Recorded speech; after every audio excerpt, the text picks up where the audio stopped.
Aw, I love seeing everybody. Welcome. This is so much fun. And I want you all to know that I have two lenses on this conversation tonight. I have been fangirling Amy's work for at least 10 years, since the time that I was at Stanford.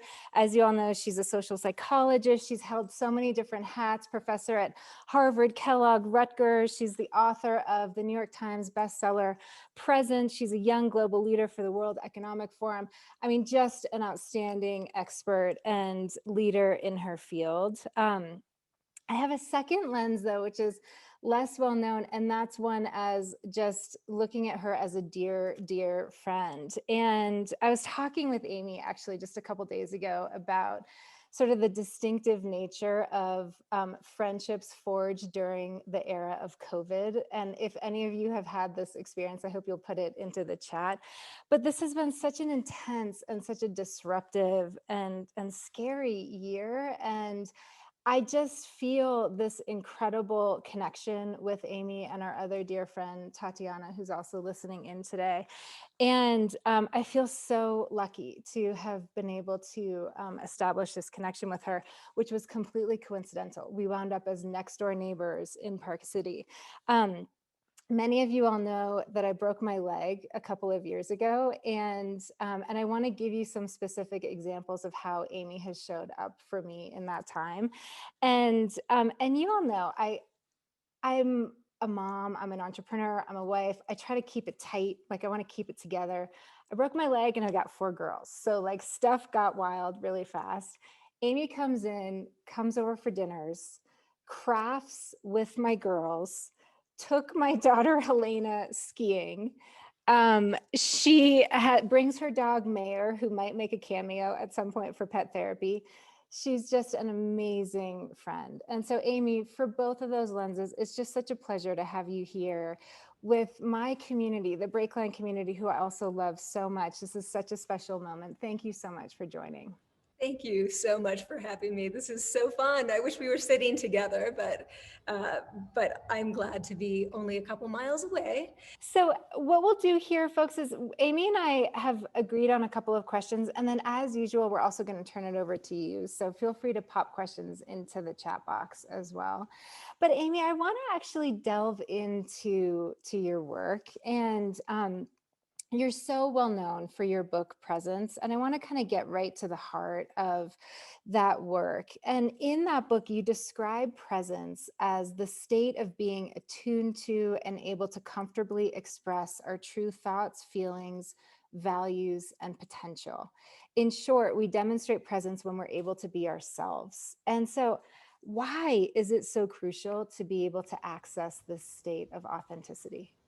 I think and first, let me just flag the word authenticity, which I know is in the title of my book. I mean, I use it all the time, but I do feel like it's become a bit hackneyed. And, people use it in so many different contexts now. It's kind of a buzzword to, advertise that you're, like convince people that you're sincere. So let me just unpack for authenticity, and you sort of did that already in your description, but I'm not talking about the unfiltered self, right? I'm really talking about who you are in the best moments of your life, right? So if you think back over the last few years, it does not have to be a work moment. I'm talking about the happiest, most fulfilling moments of your life. How did you feel? What was happening? You probably felt seen, you felt connected, you felt loved, you felt respected, and those feelings were mutual with other people. And probably, honestly, for most people, it's not at work. And they have this sense that because that's their out of work self, their non-work self, that's not the person that they bring to work with them. And I think that's completely wrong. And it really, for me, wasn't until I started to reconnect with the things that made me me, like, following the Grateful Dead and roller skating. And these things might seem silly, but actually they brought me back to myself. And if you can bring the self that you are in the happiest moments of your life into your most challenging situations, then, what's better than that? right? That's your most likable, respectable self. And so that's sort of what I'm talking about. I mean, why would you not want to feel that way in your most challenging work situations? In a job interview, you want to feel like that person that you are when you're at, your friend's wedding and you're seeing all your old friends and hanging out, and it's great. So that's, one reason why would you not want to feel that way? And this sort of false separation between work and non-work. But also, when we are authentic, we are able to be more present. And when we're more present, we're able to be authentic. I mean, this is bi-directional. When people are authentic, when they're present, they convey that in things like job interviews and venture capital pitch competitions in three ways. The first is that they really clearly buy what they're selling. So if you're feeling authentic, that means you believe in yourself. Authenticity, right, is about being real. So you're feeling honest, right? And so if you buy what you're selling, it's so much easier to sell it. Nobody buys what you're selling if you don't buy what you're selling, period. That's it. And when students say to me, well, how do I sell this thing that I don't believe in? I say, you don't. That's the answer to that. Now, sometimes, let me just say, sometimes you might be selling something that you're not that interested in, but that doesn't mean you think there's something wrong with that.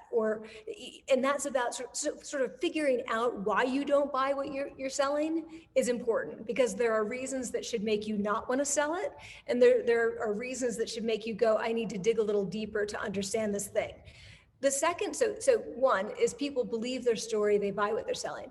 The second is that people who are being authentic and present convey confidence without arrogance. And I think that's really an important distinction as well, because people conflate those constructs all the time, especially in Western cultures. Arrogance, I see as equivalent to fragile high self-esteem. So it's like, you could poke a pin in it and the balloon would pop. It's not real. It's more like overconfidence, but even a little bit different, because I see arrogance as something that people use as a weapon or as something to block other people from challenging them. It's not sincere. Arrogance is not coming from a sincere place. People who are truly confident don't need to be arrogant, right? The best people in your life are not arrogant. They're the people who are confident and calm in a way that you find welcoming, not threatening. So when people are present and authentic, they're able to be confident and not arrogant. And a place to look at this is the show Shark Tank, which is a kind of guilty pleasure in my household. As somebody who studies body language, I love watching these pitches. And what you'll see is that the people who do well tend to clearly believe their story. It doesn't feel too slick. They love what they're doing, and they also convey confidence without arrogance. The last one is, and this gets a little more, psychological science-y, is that when people are authentic and present, they communicate in a way that's synchronous. And what I mean is that the emotions that they communicate with their words match the emotions that they communicate with their body language. So we have many channels of communication, even verbal. It's not just verbal. I mean, there's more to it than that. I mean, there are other vocal cues. And so when people are lying, they're telling a false story that goes with a certain set of emotions. They are suppressing a true story that goes with another set of emotions, and they're also feeling a little guilty, probably. And so what happens is they tend to get the words right, but they don't get the body language right. So the emotions that they're conveying with the words might seem like the right emotions, but they're leaking the lie through the asynchrony between their words and their body language. And just think about, like, when you were a kid and you may have once in your life lied to your parents and said, I feel really sick and I don't want to go to school. I mean, you're trying to say, oh, I feel so sad and bad. So you're conveying that emotion, which is false. And then you're suppressing this is awesome, I get to sit on the TV and on the couch and watch TV all day, which goes with another set of emotions. People are not good at doing that. And so it leaks out. So again, buying what you're selling, confidence without arrogance, and synchronous body language or synchronous communication, those are the qualities that people display when they're authentic and present. And to your question about why does it matter, it also matters in very concrete ways. People who show those qualities, studies have shown, do much better in things like job interviews, college interviews, and venture capital pitch competitions. They are much more likely to be hired, admitted, invested in, and those signals are valuable in the long run as well. Those people not only are more likely to win in that moment, but they actually stay at it longer. They inspire their colleagues more. They are more devoted to the project. They are actually better colleagues. So that's why it's so important to bring your true self, your authentic, sincere self, the self that you love, to these situations. Thank you so much, Amy. And I want to double down on actually what we're expressing about ourselves with our bodies and our body language. I love this quote that you included in your book from Maya Angelou. You said, her quote is, "Stand up straight and realize who you are, that you tower over your circumstances." You said our bodies belong to us. They tell us how and what to feel. Could you share more about that concept? Yeah, I mean, I love that quote too. And certainly she's someone who overcame countless enormous challenges, right? We neglect part of what makes humans human, right, is this sort of cerebral quality and differentiates us from other animals. And I think to some extent, because of that, we're so focused on what's happening in here that we disconnect from our bodies. And the truth is that, first of all, your brain is your body, right? There's, again, it's another false distinction or false dichotomy. But your body and your mind are communicating in both directions all the time, right? So your mind, right, can tell your body what to do. Your mind can say, get up and walk across the floor. But your body is also doing things that communicate information back to your nervous system, telling you if you're safe or unsafe, if you're happy or unhappy, if you're shocked or relaxed. And we forget that it's working in that direction and that that's where we can really intervene, right? So what I care about the most in the work that I study, and this, by the way, comes from years of studying stereotyping, prejudice, and discrimination, which is actually my main area, and I continue to study those things. But there is this frustration when you look at, how systemic prejudices are, that, I'm going, like, if I'm talking to a group of women MBA students, and I'm giving them a talk on sexism, and I'm telling them what the data look like, it feels pretty bad to say at the end, so, good luck at that job interview next week, even if you might face bias. And so I wanted to simultaneously, and again, I still study stereotyping, prejudice, discrimination, but simultaneously study evidence-based kind of psychological tools that people can use to perform well, even in the face of bias, right? In the most challenging situations.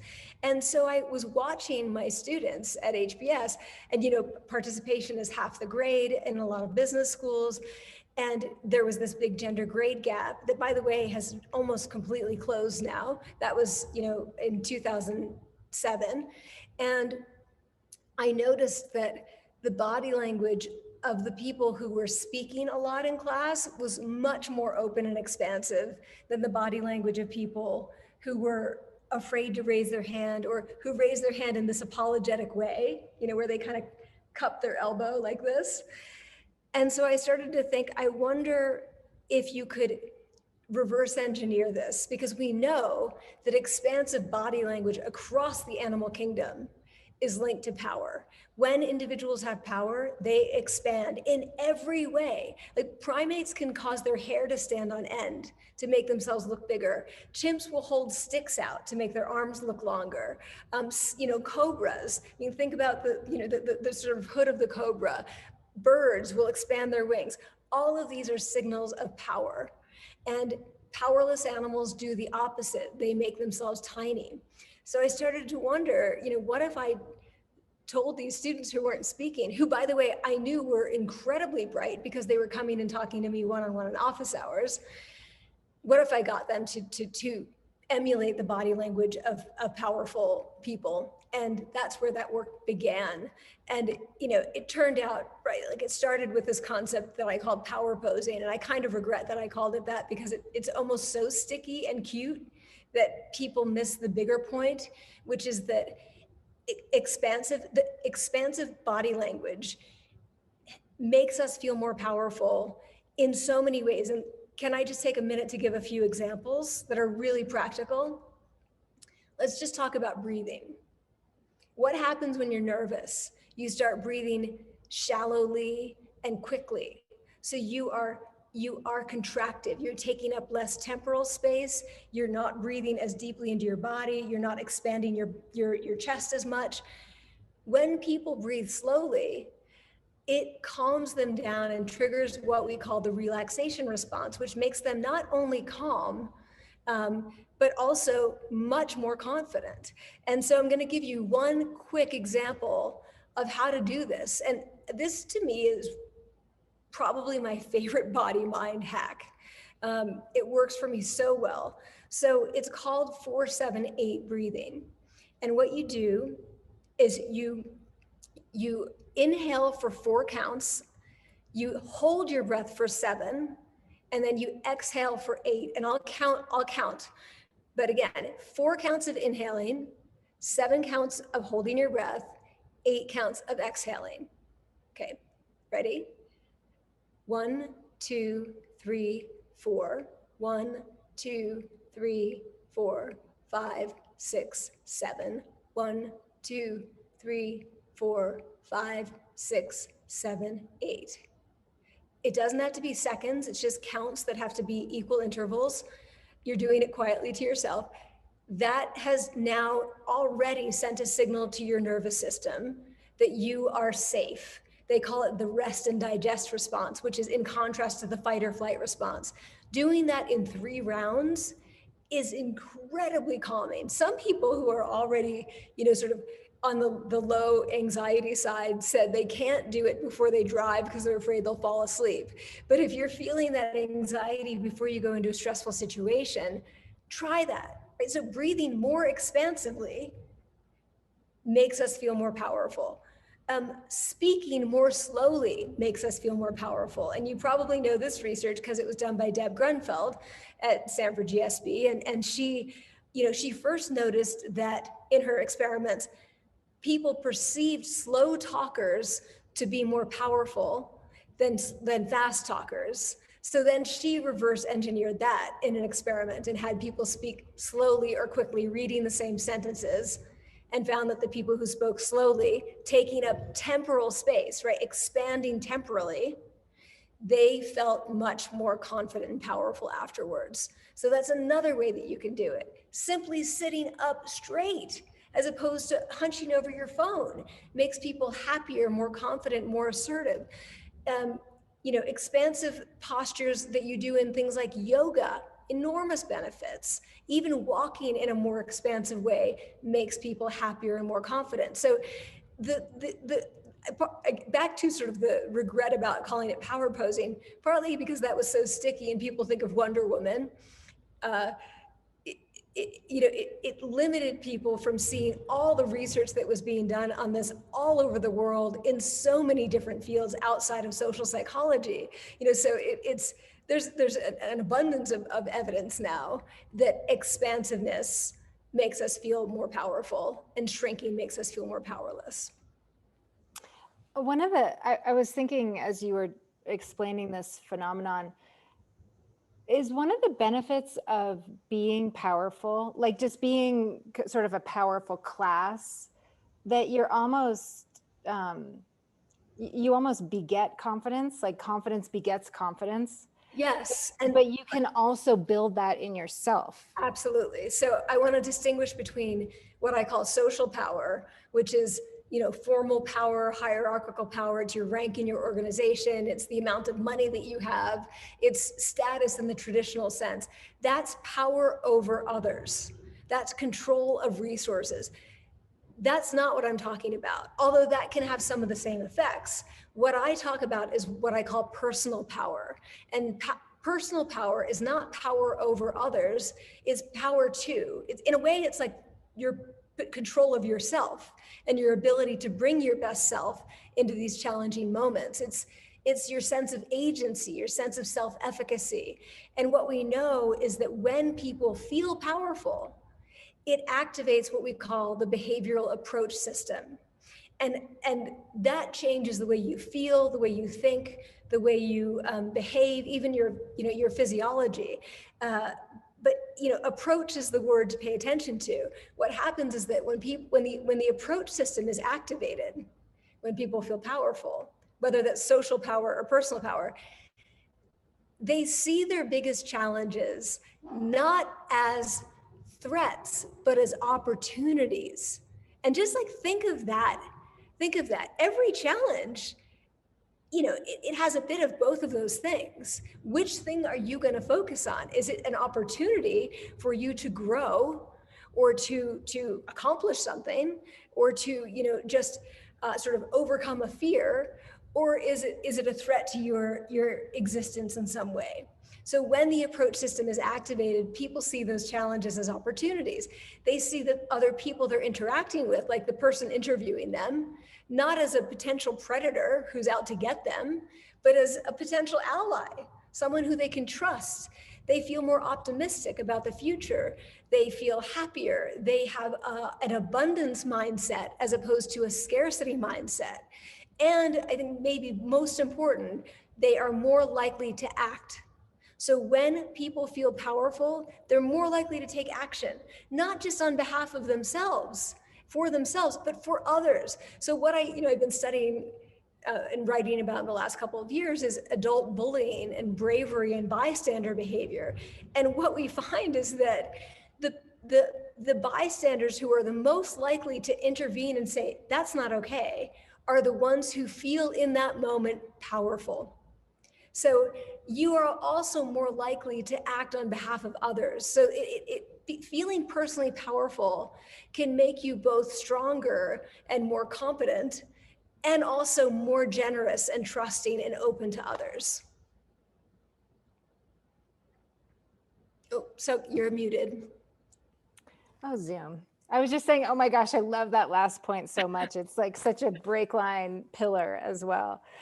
Okay, I want to get into imposter syndrome, and you and I have talked about this offline. You write about it extensively in your book and elsewhere as well, and we talk about it within the BreakLine community all the time.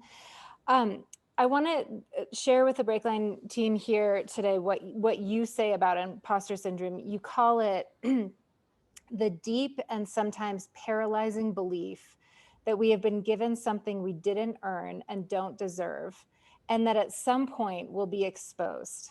But then you also went on, and this is the part that I thought was so interesting, and I see this every day with the BreakLine community. You said, who fears failure the most? It's people who have achieved something, people who are demonstrably anything but frauds. And then finally you said, I've spent a good part of my own life believing I don't deserve to be here. Why are high-performing people so likely to experience this affliction? First, I think that high-performing people are inevitably focused a bit more on social comparison than others, right? So if, and by the way, it's funny because this came up in a conversation yesterday. Somebody said, well, people who aren't achievers don't feel imposter syndrome. And there was sort of this judgment. And I thought, well, you know what? It's fine for people to not be ambitious and not feel imposter syndrome. Good for them. So I have no judgment of people who are feeling like I'm just fine exactly where I am. But when we're trying to achieve, when we have these ambitions, I think it is inevitable that we're going to compare ourselves to others. Now, why does that lead to imposter syndrome? because people are not open about feeling like imposters. They put on a brave face. So we look around and we feel like, okay, fine, you know, even if you feel like an imposter, you're not one, but I am. It's true for me, but it's not true for you. So we don't share it with each other. I think that this is problematic for women and men in different ways. It's problematic for women because the early research on imposter syndrome in the early 70s framed it as a problem that's more common among women. Now, the woman who studied it, Pauline Clance, says now, I so wish that I had not done that. And I realize now that the reason I thought it was a women's problem was because women were openly talking about it and men weren't. So basically prescriptive stereotypes about how, you know, women should be vulnerable and you know, share with each other and men shouldn't, led to this misperception that it's a women's problem and not a men's. Now that's a problem for women because it's another thing heaped on this pile of like, oh, you got to get over this and this and this. But also for men thinking, oh, it's not a men's problem, it's really painful for them. They're burdened with this feeling and not feeling that they can openly talk about it. And so not talking about it in a way exacerbates it for everyone. So it makes us feel more alone. So when we realize that, you know, and the truth is that 80% of people at least report having the experience of feeling like an imposter. And that is equal across genders and professions. It's not limited to any one segment of society. You know, in that chapter, I talk about my friend Neil Gaiman, who's a writer, a very successful writer. It's one of those, Neil is one of these people who, if you're into sort of sci-fi, you absolutely know who Neil Gaiman is, and if you're not, you don't. But trust me when I say he's one of the most prolific and successful authors alive. And he's also one of the only famous men who will openly talk about imposter syndrome. And I think it's so powerful to have him talking about it because he's so demonstrably achieved so many things, yet he still says, every time I embark on a new mission, a new challenge project, I feel it again. And I say, well, what do we do then? Like, I mean, if Neil Gaiman, if you're still feeling it, what do we do? And he's like, I just notice that I feel it every time I try something new. And now I know from experience that it's gonna go away. So he doesn't panic about feeling it. And I often say anxiety isn't the problem, it's anxiety about anxiety that's the problem. So if you feel it when you start something new, like a new job, just go, of course you do. Like say to yourself, of course I feel it. That is totally normal and it's gonna go away. And everyone else feels it, so you are not alone. If everyone feels it, that either means we are all imposters, which is unlikely, or maybe it's a bias that's wrong. So yeah, sorry, I think I went on a little bit longer than I meant to there, but I do think it starts with social comparison. And then when we achieve something, it brings attention to us. And that makes us feel like we're in the spotlight. And then you have this thing that they call the spotlight effect, where you feel like, oh my gosh, now everybody's looking at me and they're going to be judging me more harshly. And it just it stirs up these feelings of inadequacy. Amy, when you started with the social comparison, it reminded me of something that a breakliner who's here today said to me at one point, because I was saying you're just so outrageously talented. And hopefully that sounds familiar to a lot of the breakliners here, because I say that a lot. But he said, when you're a unicorn surrounded by other unicorns, everyone starts to look like a donkey. And it was so funny because it's partly about the comparison, but also about like moving the goalposts for ourselves as well. For sure.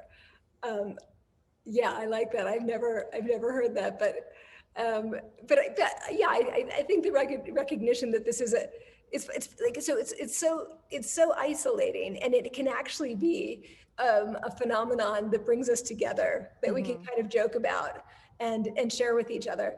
And sorry, one more thing I wanted to say about that. Lost. Well, while you think about it, you in your book, I mean, you obviously touched a nerve. Your TED Talk has been viewed 60 million times.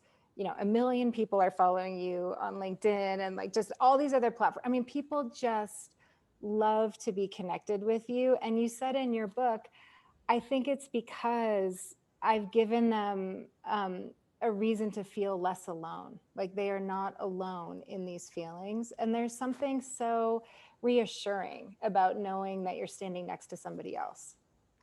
I think that's true. And I think, for me, I mean, I grew up in rural working class Pennsylvania. I mean, really small town, parents had 3 jobs. And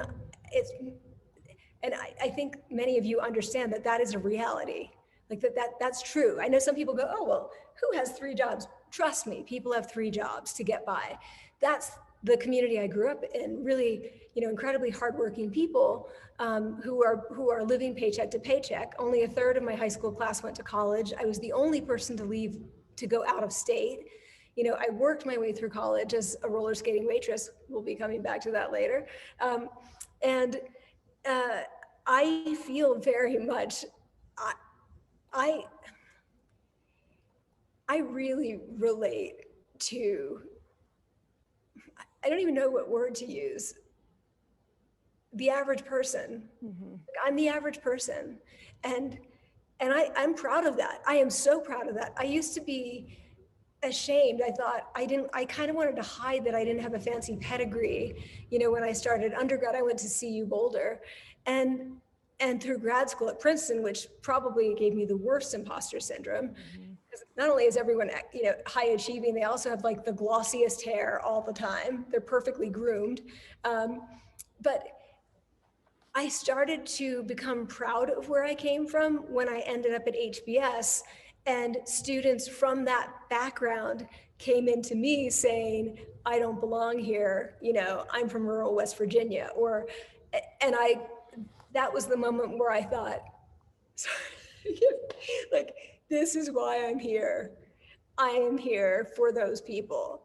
And many people are those people. So I don't feel like I need to in any way put on the feeling of feeling like a regular person. I am a regular person. I'm, it's one of my brother's good friends wrote to me the other day. He also had a serious head injury like I did. And he said, I kind of miss when you were just like Josh's little sister who was really average, because then I felt like it was easier to reach out to you. But I said, I want you to reach out to me now. But that was who I was, I mean, it's not that I didn't like who I was, but I certainly never in a million years thought I'd end up at Harvard or getting a PhD from Princeton. I thought I was smart, but I did not feel special. Mm-hmm. Well, those are experiences for other people. We can kind of get into that frame of mind. Those are opportunities for other people. No, they are opportunities for us. Right. Amy, your anecdote about Princeton and the glossiest hair, some of the breakliners here have heard me tell this story before. I felt so called out as a regular average person from small town Vermont. One time when I was at the eating club that I joined at Princeton, and I said, could you pass the salt? And they said, salt and pepper are passed together. And I was like, not in my house. I mean, I don't know. So I think just embracing our own backgrounds as an advantage is just so hugely powerful. So thank you for sharing that story. Wait, sorry, can I just say that is where I also learned that at Princeton. And it was another grad student who told me, I asked for the salt and they were like, salt and pepper are passed together. Passed together. So, yeah, exactly. Yeah, So. that's what all right, I'm going to ask one more question, folks, and then we're going to turn it over. We're going to turn it over to all of you. So, Amy, one of the parts of your book that I loved the most was when you talked about something that you call SelfNudges, and we're just coming through. We're just in January. Kenny Vaughn, who I think is here, said he's like, January, the month, new year, new you. And it is this like very like cyclical time when we make grand promises, our New Year's resolutions, the whole thing. And in this part of your book, you talk about why that type of approach is unlikely to work. But SelfNudges, which you define as minimal modifications to one's own body language and mindset that are intended to produce small psychological and behavioral improvements in the moment. They are tiny tweaks with the potential to, over time, lead to big changes. And you said self-nudges are ultimately much more impactful than really grand gestures and promises. I'd love for you to talk a little bit more about that. I am, I am not I'm not a proponent of the New Year's resolution. And but that does not mean that I don't think people can improve. I'm also a pathological optimist. I just think that I think the data show us pretty clearly that, first of all, New Year's resolutions are way too big. They involve lots of little steps in between that people neglect. They just see it as one big goal.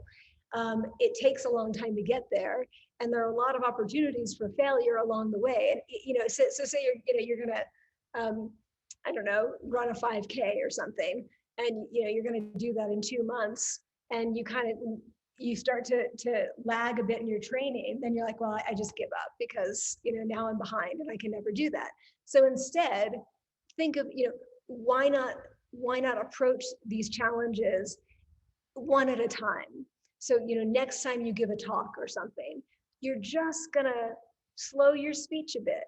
You're going to open your body language a bit. Just that. That's what you're gonna do. Because you know what? You'll do that. You'll accomplish that. And then you'll feel that you've accomplished that, and it will be easier the next time. That's how change happens. That's how self-improvement happens. Just one small step at a time. Why should you put yourself in a position where you're trying to achieve something enormous and complicated? I'm not even sure where that came from, but yes, I'm a big fan of the self-nudge.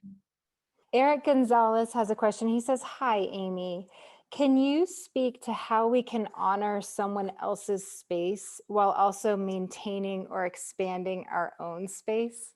Oh, sure. I mean, I think I didn't make this clear, but the really expansive postures and behaviors that I'm talking about are things that I recommend people do in private before they go into the stressful interaction, right? So you find some private space, I say, like in a bathroom stall or a stairwell, or in your house.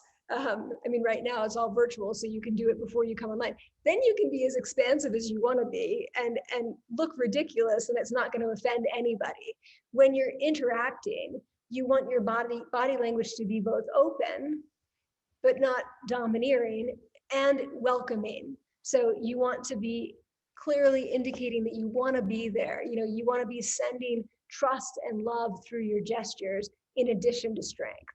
So I think that that's really important for people to, because I've seen people make the mistake of standing in these really alpha postures during talks, and it does not go over well. Like really, like CEOs when they're giving an apology or something, but like the situations where you're like, no,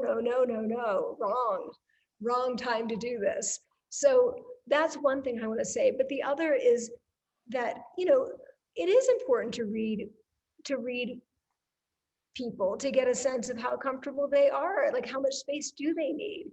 And we know that for the most part, people mirror each other in their body language. So Bethany's nodding and smiling, and I'm nodding and smiling, and that's self-reinforcing.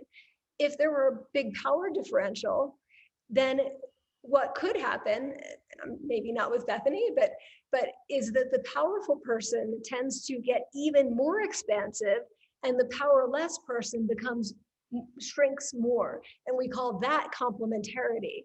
And that's a very primitive response, because the powerless person feels like, I can't offend this person, I might get punished, I don't want to be picked off by a predator. And the powerful person is feeling the effects of knowing they have power over somebody. So remember, in those situations, whether you're the powerful or powerless person, try to avoid that complementarity pattern, right? Try to tone it down if you're powerful, and try not to shrink if you're feeling powerless. Mm-hmm. That is such great advice. And it kind of dovetails with a question that Diane Chan had. She said, thanks so much for sharing your story with us, Amy. And she said, it seems like bullies target certain types of people. Do you have any thoughts on expansive body language that helps victims feel more like victors?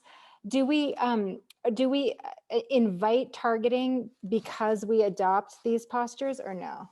So there are like two things that I've learned about.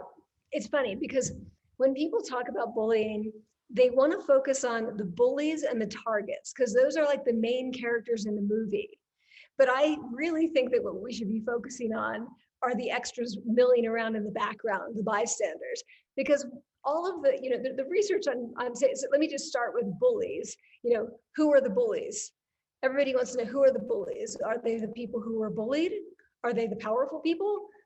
Both, right? People who were bullied are also, like, adults who are bullied online are more likely to stand up for other people who are bullied online. So that whole belief, that myth about bullied people becoming bullies, I do think is a myth because it can go either way. What I do find that's common across bullies is that if you ask them the kind of Einstein question, is the world or is the universe fundamentally friendly or hostile, they're going to say hostile. That's the commonality. Whether they're powerful or powerless, whether they were bullied as a kid or not, they think the world's hostile. Targets do not have much in common. They tend to be higher achievers, and they tend to be people who are principled at work and sort of demonstrate those principles and are respected for it. And so if you have a bully in the organization, that's threatening to them, not just from a competence perspective, but also from a sort of a virtuosity, is that right, perspective. And so they feel extra threatened by really decent people.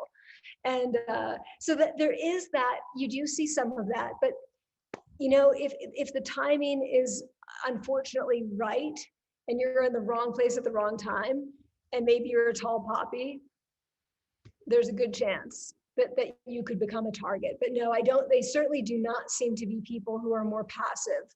Mm-hmm. The experience makes you terrified and feel incredibly powerless. But it's funny because can I just tell a short story here? Of course.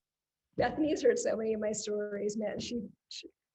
I think she can't believe I have the weirdest stories. But when I was at the peak of this bullying, I called my best sort of mentor for these situations, Brene Brown, because she also is an academic and has experienced some of this stuff, not quite at the same scale. And she said, I want you to go to this retreat in Tennessee. And she called them and said, please take Amy now, right? And so I went down there, and I was assigned, it was a kind of one-on-one intensive program, and to deal with the anxiety around the bullying. And the woman assigned to me said, we're going to do a lot of stuff that's focused on the body and how we change our body language and how we carry ourselves and how it affects how we feel. And she said, I want to start you by having you watch this TED Talk, because sometimes people aren't very open to the idea of the body-mind connection. And this TED Talk is a good entry. And she was assigning me mine. And I'm like, that's me. And she's like, isn't it all of us? And I'm like, no, literally that's my talk. So anyway, I do think that I thought it was funny that it was my talk, but certainly the somatic kind of approaches to dealing with the trauma of bullying, really, really helpful. Amy, I know you want us to reserve the last couple of moments for you. Before we do that, when I think about the BreakLine community, you talked about folks who are principled, respected, high achievers. That's this group. How do we step up when we see bullying start to occur? What would you like to see from us as upstanders?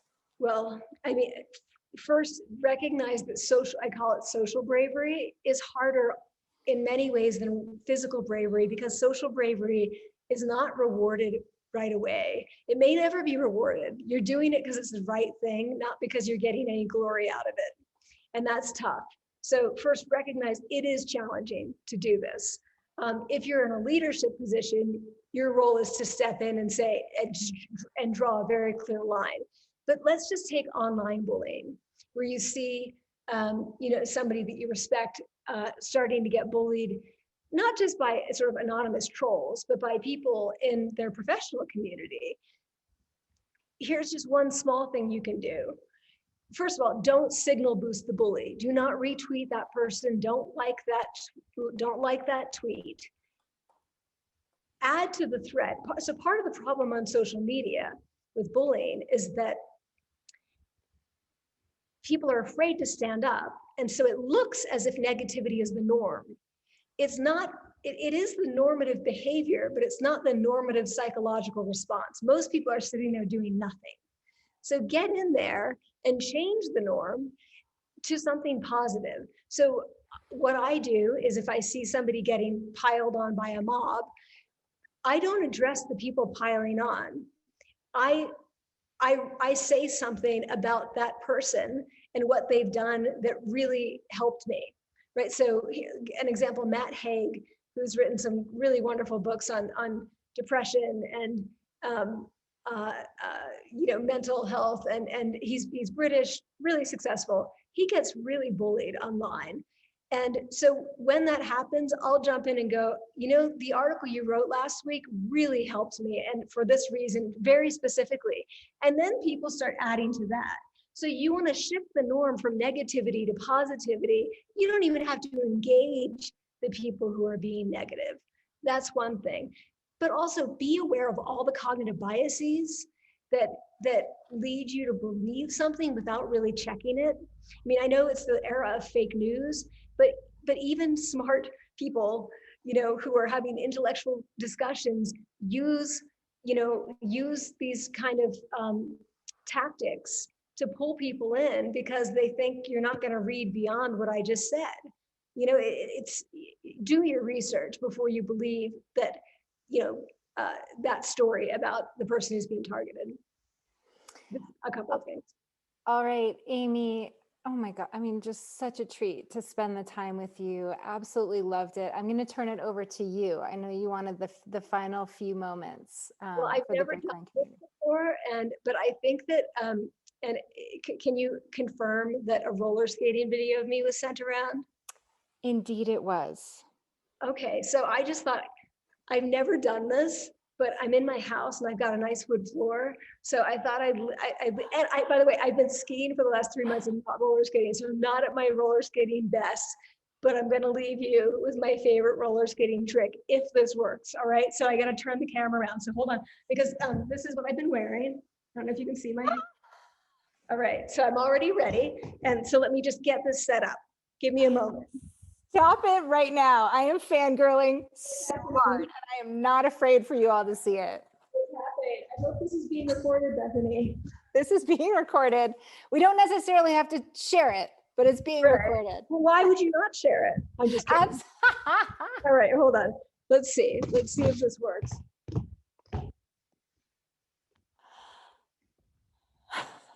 Hey, Joni, you might want to come down and watch your mom do something stupid.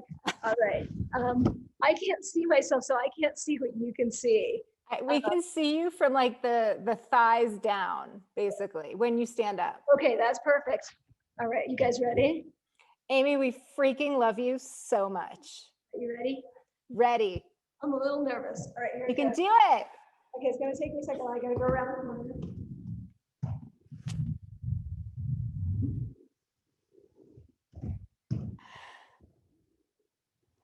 Yes!